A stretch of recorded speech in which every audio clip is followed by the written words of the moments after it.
In Lab 5, we are going to talk about web services. We are also going to see how to write a simple web app that fetches the data available on a public API.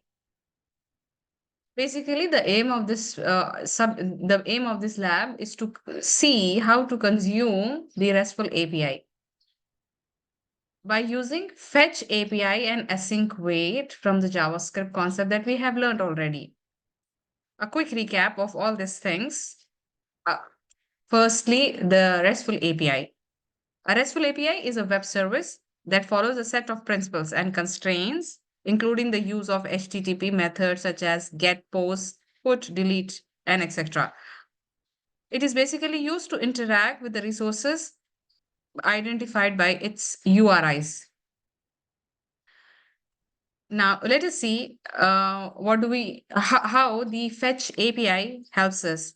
Fetch API is based on promises, JavaScript promises, simplifying the asynchronous operation, fetching the resources across the web. It becomes very easy for the developers to retrieve various types of data, such as the text out of JSON, CSV file, or HTML, and customize the request with options such as headers, request methods, and bodies. Async wait is widely used as a modern JavaScript. Async wait is used as widely used as modern JavaScript development for handling asynchronous tasks, such as making HTTP requests, reading a file, interacting with databases, and many more. It simplifies the programming and improves code readability, making it easier to write asynchronous code in JavaScript applications. With this information of the recap, we are good to go with writing the code. Before we write the code, let us quickly visit the API that we are going to use in our app. So it is called as request res.in. So let's visit that.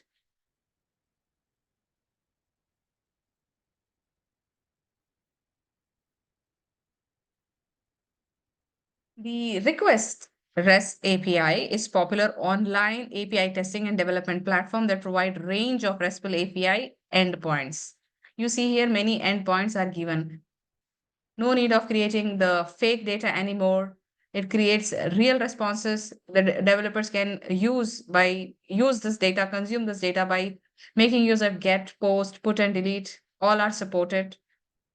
So basically, it is used for testing and development purposes. It offers various endpoints for functionalities like user authentication. If you are creating a web app that needs user authentication or registration, you can use this RESTful API called as RecRes in your graduation project data also. The data manipulation allowing developers to test their application behaviors with different HTTP methods and responses are also possible. This often is used for prototyping, testing, and learning purposes in web development and API integration. That is all about the res.in. Now, let's see what more it gives us. It gives us so many endpoints, as we saw that listing the usernames, getting the single user, getting a single user or a not found object, list of users, single users, and create, update, delete. Many things are possible. These are the endpoints. For example, when the response is 200 and the request endpoint the page is equal to 2, we see this, page 2, we see the page.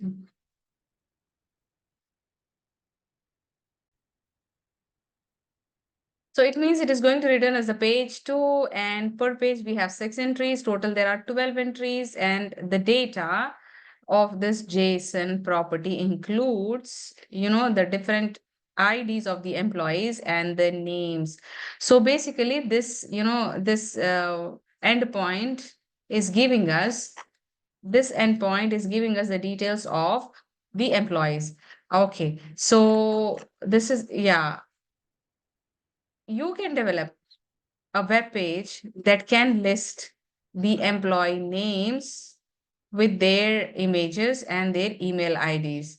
So here is how we are. This can be different. You can create a web app, or you can create a mobile app to consume this data. Okay. Now let us see how are we going to write the program. We are going to write a simple HTML program that will use JavaScript, okay, to get the data for us from this place, from this endpoint, and we are going to load this data when the button called as load employed is clicked. We are going to generate the HTML table with the TD as image, name, and the email. All this information is going to come from this place.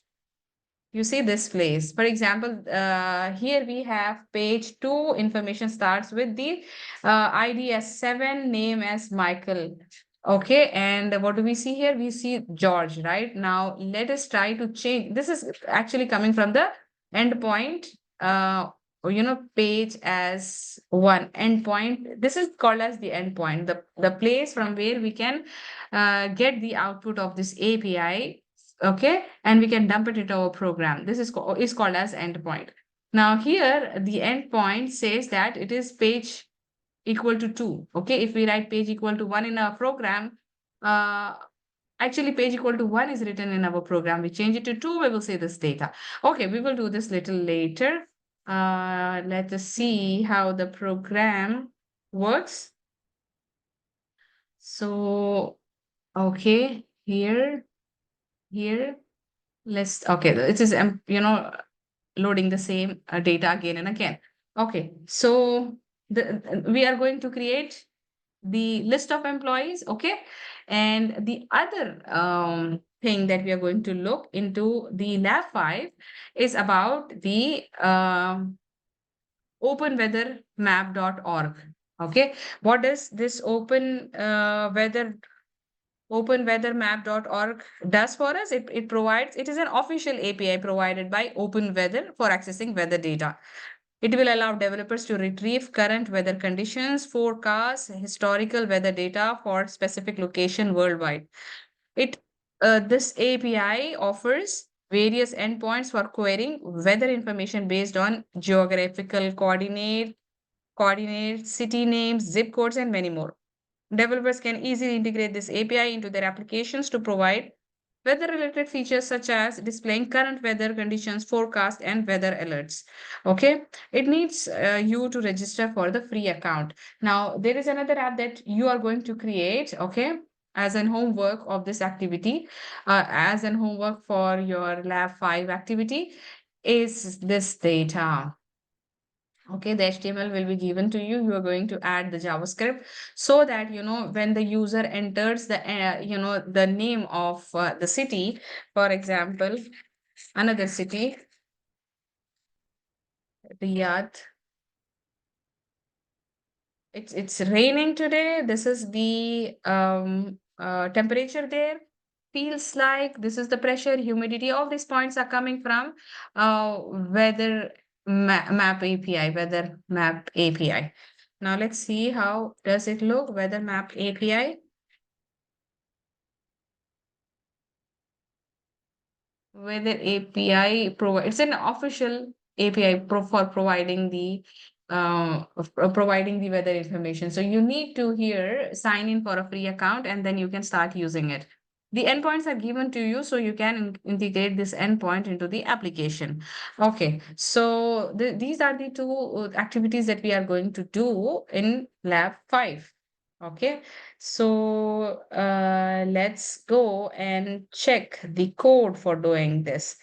So we come here and Lab 5. Okay, let me explain this to you. Increase the size, overdraft.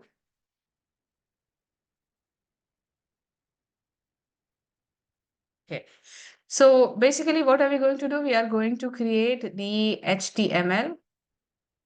And inside this HTML, we have the style for the wrapper which is the parent div, and then we have a table with some given width. And then we close the style and we close the head. Okay, now let us come to the HTML body. Inside the HTML body, we have created a div called as a wrapper, and inside the wrapper, we have put the heading as list of employees.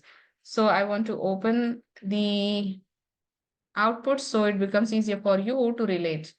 Okay, so this is the div. This is the div that we have styled here. Width is 900, margin is auto, border is 1 pixel, solid blue, text align is center. So we put the things in the center. Okay. And then we have a table. Okay. Width is 500 and margin is auto. So you see, this is the table, actually squeezed table. Okay, now we are closing the style after this, and then inside the body we have H1. This is the H1, and we have a table whose border is 1. That's why you're able to see the border as 1. Let us make it as 10 and see what happens. Save, and you see the border has become bigger. Okay, so save and I refresh it. Okay. Now here we have created a button. Okay. The ID of this button is BTN. We are going to use this in the JavaScript. So remembering this is important. Okay. And we just close the div. Inside the body, we are calling the script. Okay, inside. Okay, now what are we going to do? We are going to take the handle of this table and the handle of this button, and then we are going to store it inside a variable. This is what we are doing here. We are going to say document.getElement by button. If we remember that this btn is the ID of button, so we bring the button and keep it inside this variable called as btn.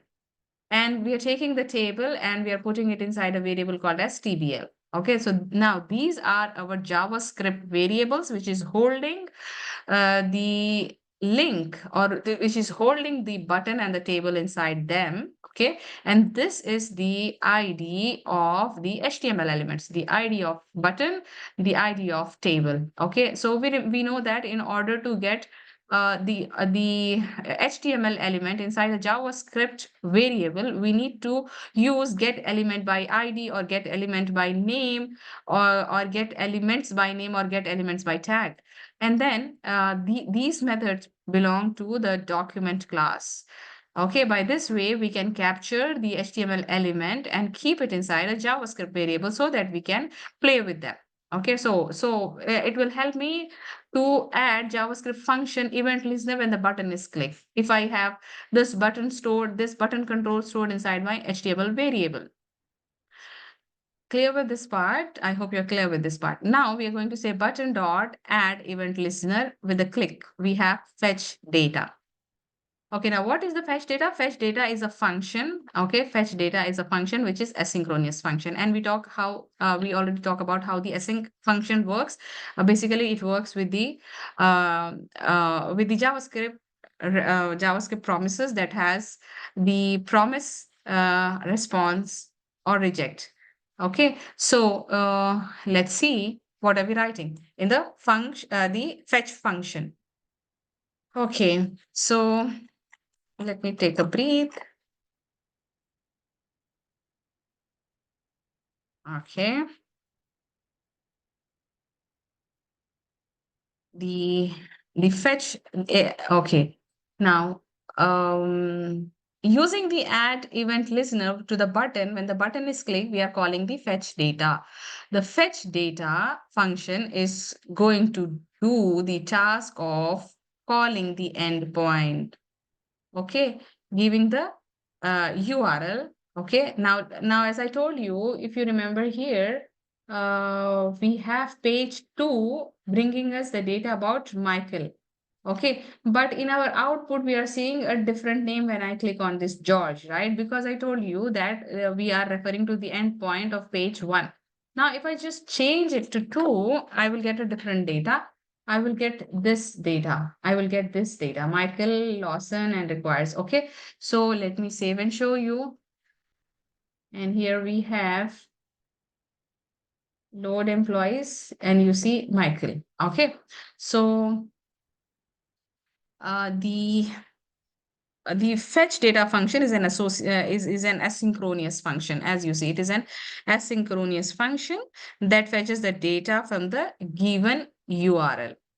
Okay, and using the fetch API, it waits for a response and parses. It waits for a response because we have here wait. Waits for the response to come from this URL and then creates a JSON object on it, and then we store it inside the data array. What all the information we got from calling this function, we are going to put it inside the data array. Okay, we are using this line just to output the result in the console.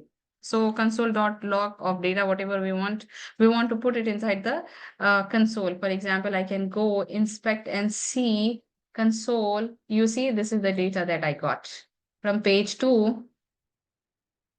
Okay, you want me to make it bigger or not make it bigger?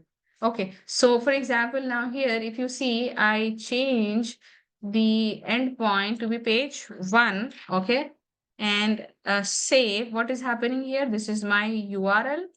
Okay, I am fetching the data out of this URL, putting it into response, and then from the response, I'm calling the JSON function, which is going to create the data for me, data array for me, and then I'm putting this data array information by using console.log, which is printing the data here. Okay, so we change it to 1 here, we change it to 1 here. Okay, the page is 2, now it will change also. Console load. Okay, now you see here in the console, we have page 1. Okay, so that's about these many lines. Okay, now in order to display the image, okay, the first name, email data inside the table, we are going to create the node.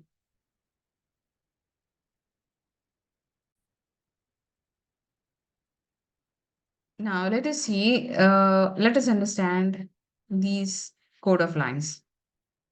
Here, what are we going to do is we are going to create the table rows by using tr. Okay, we had already created a table in HTML. You see, we created a table in HTML, but we did not specify here the number of rows and columns because we want to create the rows and columns inside this table dynamically. Okay, so that is the reason we did not specify. You see, because it is empty for the first time. When I click on the button, then how much data is being loaded out of the uh, response from the API, those many rows and columns has to be created here. So that is what we are going to do with the code like this. Okay, this all code. Okay, now let us see how do we dynamically create the TR. So we create the table row for the document and keep it inside the variable called as TR so that we can add the TR with the image and then TR with the table data for name and for email. And we keep on doing that. Okay, so the first thing what we have to do is we have to create the rows, then create the data. Why do we have 3 columns here? Because we have this one column for image, one column for name, and one column for email. So we have 3 TDs dynamically created and one image created, so that after we get the image, we put it here. Okay, so this data helps us to create the row, create the table columns and image by using the document.create element. Create element, as we remember in the JavaScript, is used to create an HTML element dynamically by using the document class. So we have document.create element method to create the row. We do the same thing for creating the table data 3 times, and then we create the image. We store them inside tr, td image, td email, and td first name, and then the td image. Okay, now these variables are created. Okay, now the next thing what we have to do is we have to access the image URL for the return result and assign it into image.source. Okay, so what do we mean by this? Now let us go to the API. Now this is our API. You see here, you see the avatar is inside this URL. So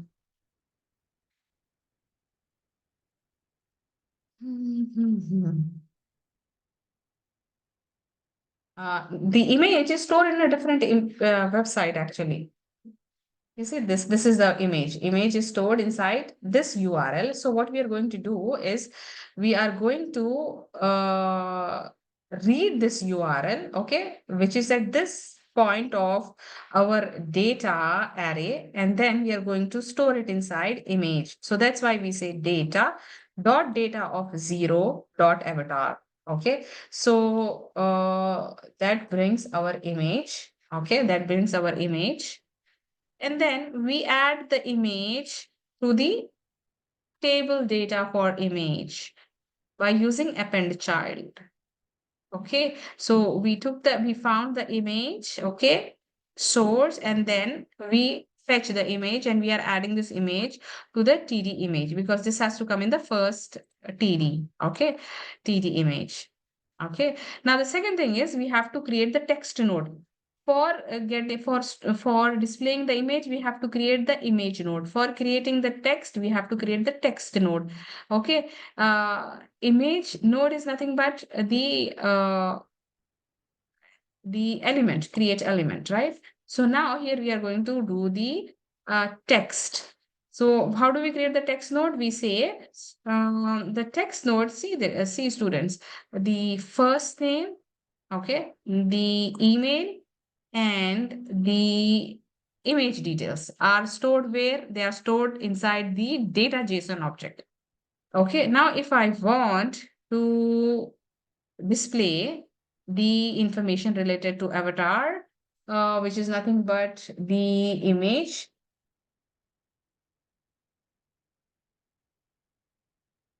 I want to go to the first point of it. So wait. Okay, so here, this is the data that we are referring to. Response.json, okay, this will bring us the data and we store it inside the data here. Okay, now how do we go to this data? By saying data of 0. Okay, data of 0. Okay.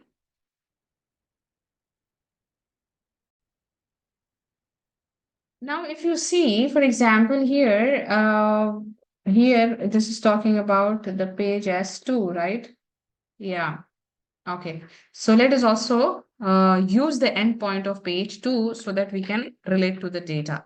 So I'm going to save it. Okay, now on the second one, the first name is Michael. Okay, so I'm going to store it. I'm going to refresh it. So I got the details about Michael. Michelle, sorry. No, Michelle. Okay. Now here, you see, if I want to get the data for the second employee, okay, so I can just change here the index of our data array, okay. So 1 and you see 1, okay. I'm going to save it and now we should get the data about Lindsay. Okay, so we go here and we check. We got the data about Lindsay. Okay, so did you understand here what is happening? Okay, let me navigate to this place. Okay, so this is the endpoint. Okay, if the response is 200, okay, means the API request successfully completed, and then we have the details which is coming from the endpoint 2. Okay, and then there are how many entries are there. These are some metadata about the request per page, how many info, how many employees information is there total, how much total pages are there, and this one.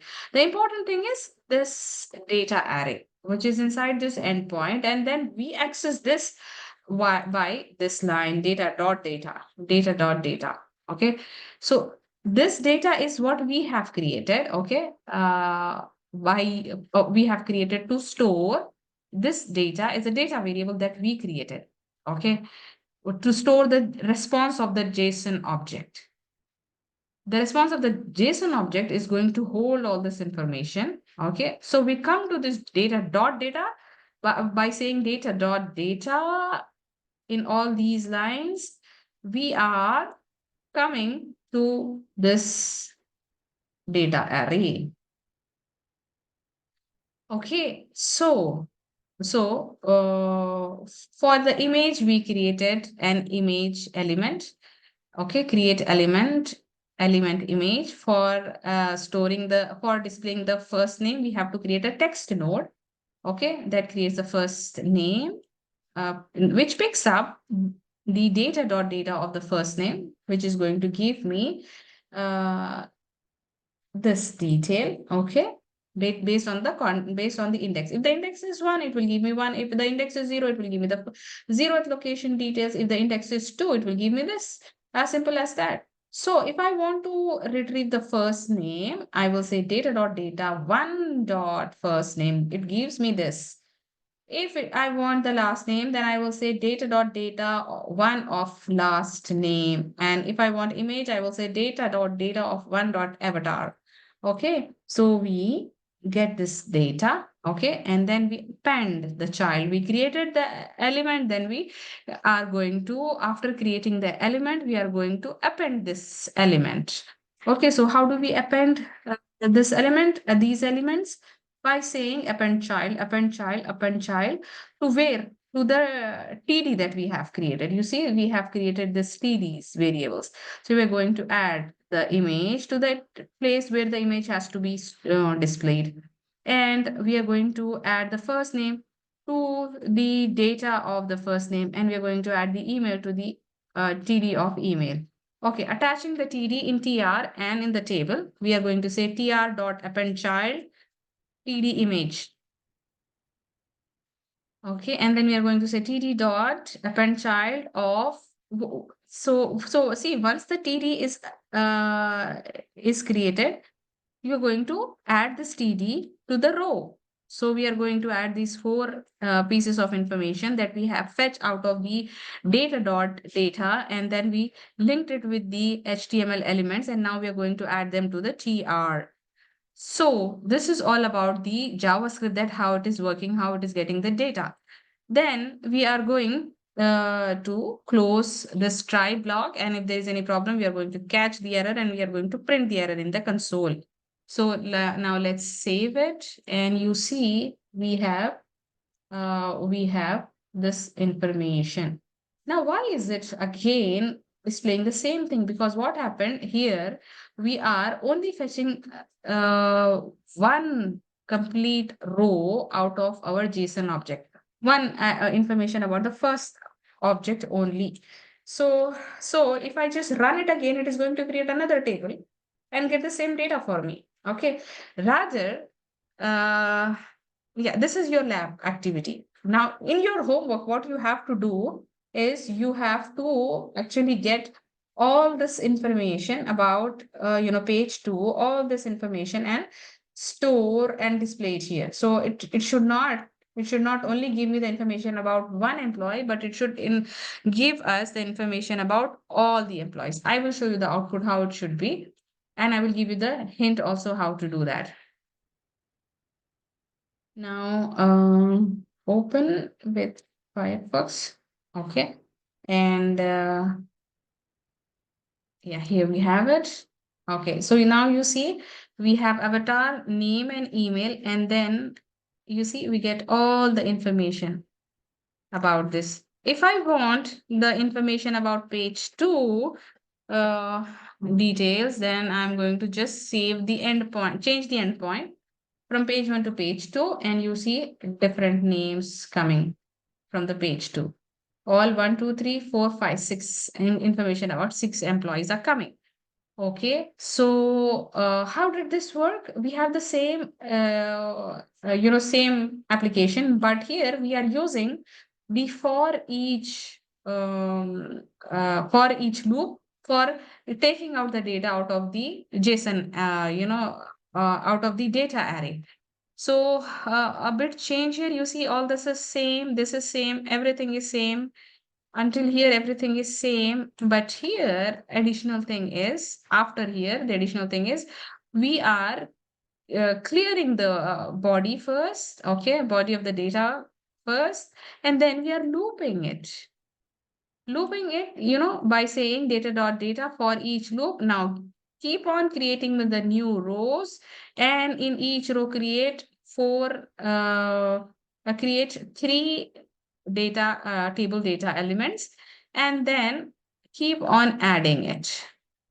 Okay, so keep on adding it to the employee avatar, and then we append the table data to the row by this. So this is your homework, okay? And I gave you the hint, so you should be able to do it now. Okay.